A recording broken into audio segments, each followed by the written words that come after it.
Hi everyone, happy new year. I can't believe it is already 2026. Like, I feel like it was 2016 yesterday. I'm kind of freaked out by how fast time has passed.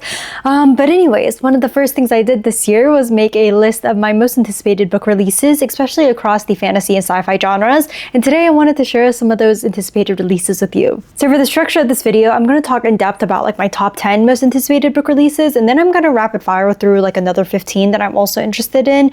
And I will have all of these book titles as well as their release dates listed out in the description of this video. So if you do want a quick reference, you'll be able to find that there. So without further ado, let's get into it.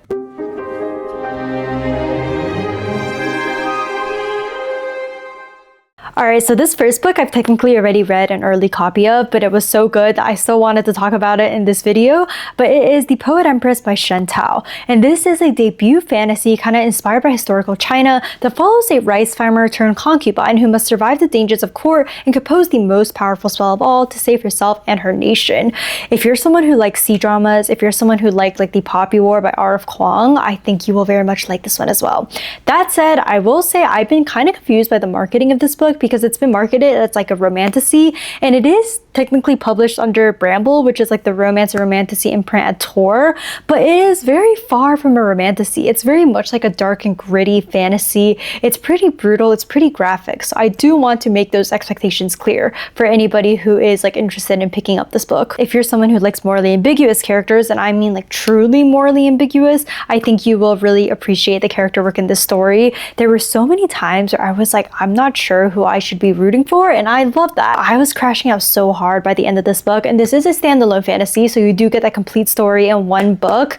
And yeah, I'm really impressed. This is a debut fantasy, and people should definitely go pick it up. The next book I'm really excited about is The Book of Fallen Leaves by A.S. Tamaki, and this has been described as Shogun meets Game of Thrones, and it's apparently like a retelling of an ancient samurai saga. I am someone who's like a sucker for a truly epic fantasy, and I think this one is going to fit the bill. I also just want an excuse to be able to play The Last Samurai soundtrack while I'm reading, and this seems like a book that's going to be perfect for that. So that is another reason why I am excited. Okay, this next one really caught my eye with its premise, but it's called This Kingdom Will Not Kill Me, and this features a girl who wakes up one day in the world of a fantasy book that she's been obsessed with. I'm kind of hoping this is going to be like a fun fantasy. That's kind of the vibe I'm getting from the cover and the description. And you know, I do love like my dark fantasies, but I do also want something a little bit lighthearted from time to time. Really hoping that this one's going to be a good blend of like adventure and humor. Year of the Mer by L.D. Lewis is one that I recently found out about, and this is a dark, brutal reimagining of The Little Mermaid. I've always thought that like the original The Little Mermaid fairy tale would lend itself to like a very good dark fantasy, so I'm very excited that someone is writing it, because like the Disney adaptations, I feel like very much watered down what was in that original fairy tale, which makes sense, they're movies for kids, but you know, I just think it's a lot of really interesting source material that can get very brutal and bloody, and that's what this one promises. Fonda Lee has a standalone dystopian epic coming out this year called The Last Contract of Isako, and this follows a battle-worn samurai on a merciless planet. So I know a lot of people who really like the Greenbone Saga by Fonda Lee, and I read Jade City I think maybe 2 years ago, and for some reason it just like wasn't really working for me, and to this day I'm not sure why, because it is like everything I would want in a fantasy book on paper, but I just wasn't connecting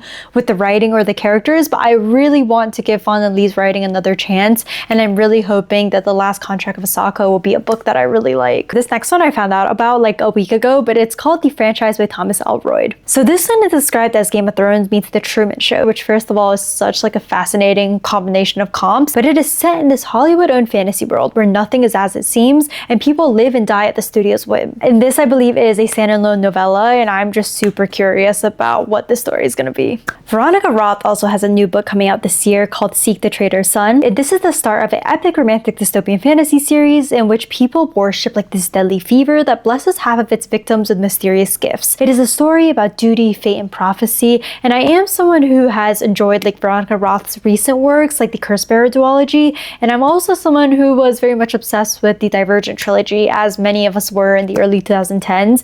You know, I will say, okay, I won't spoil anything in case anybody hasn't read that series yet and wants to. And I know a lot of people were mad at the way the series ended, but I will say I really respect that Veronica Roth was not scared to go there, and I'm kind of hoping she doesn't hold back at all in this new series either. The next one is The Heart of the Nhaga by Lee Young-do, and one of my goals this year is to read more translated fantasy, and this is one that has been translated from Korean. This is a epic quest fantasy series, and apparently this author has been considered like the Tolkien of Korea, which makes me very excited to read this. But this book also has such a fascinating like synopsis, and I'm actually just gonna read it word for word off my laptop here, but it is a tale about castles built on the backs of flying mantas, giant birdmen, heartless immortals, and a quest that will change the very nature of the world and its gods. And that just kind of sounds like everything I would want in an epic fantasy novel. The next one on my list is Sublimation by Isabel J. Kim, and this is described as past lives meets severance. In this story, like immigration literally splits you into two selves,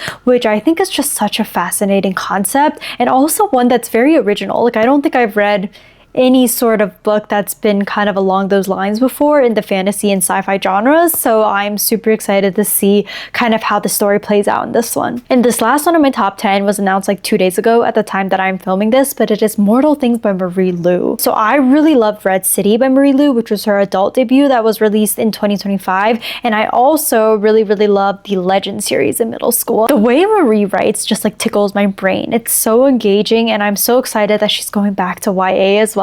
But this is set in a world of insatiable immortals, their eternal rivalries, and humans that are trapped between them. And this is apparently supposed to be like a very cinematic fantasy, which I always love. I've been reading fewer YA books these days, but this is definitely a YA series that I'm looking forward to. Alright, now to rapid fire through some other book releases that I'm excited about in 2026. The first one is Cleopatra by Sarah Al-Arifi, because who does not want a Cleopatra reimagining? Next is Agnes Albert's Mystical Cat Shelter by Heather Fawcett, because, you know, I'm not the biggest fan of cozy fantasy books, but the idea of a magical cat shelter is really speaking to me. The Red Winter by Cameron Sullivan apparently is a dark fantasy that blends monster mythology with a haunting love story, and that combination sounds very appealing to me. I'm a sucker for a gothic fantasy, like I just love those gothic vibes, and Ava Reid is coming out with one this year called Enamorada. This one apparently is filled with necromancy, soul-consuming love, and vengeance. Aisha is the story of Morocco's warrior goddess, and Seasons of Glass and Iron by Amal Al-Mutar, whose writing I've really loved, and like This Is How You Lose the Time More and The River Has Roots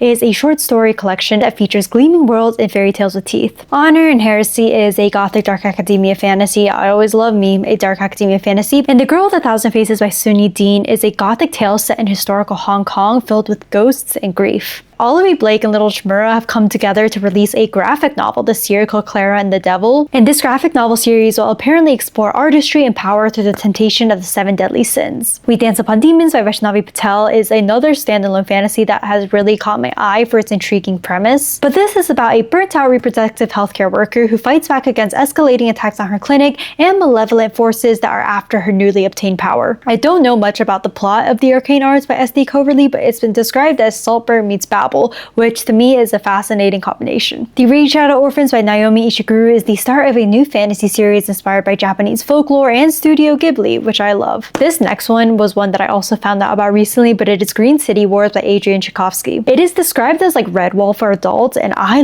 loved the Redwall series growing up, and you know what I've realized is that I haven't read any fantasy books where the whole cast are animals in a while. I loved Warrior Cats, I loved Redwall, I loved Guardians of Ga'Hoole in middle school, so when I saw that this was an adult fantasy novel with a cast of animal main characters, I was like, yes, I'm gonna need that immediately. Victoria Aveyard also has a pirate romantasy coming out called Tempest, and you know, I just love a piratey atmosphere. I want to play the Pirates of the Caribbean soundtrack, and I want to just experience a good romantasy. And last but not least, V. Schwab is finally coming out with like the finale of the Villain series, which starts with Vicious, and it is called Victorious. I've kind of already forgotten everything I've read in those first 2 books, but I'm still, regardless, very excited for the final book of the series. So those are some of my most anticipated releases of 2026. I am gonna be scrambling for time this year. There are just too many good books, and as always, not enough time to read them. But if there are any books that you are interested in coming out this year, please let me know in the comments as well. And yeah, let's get reading.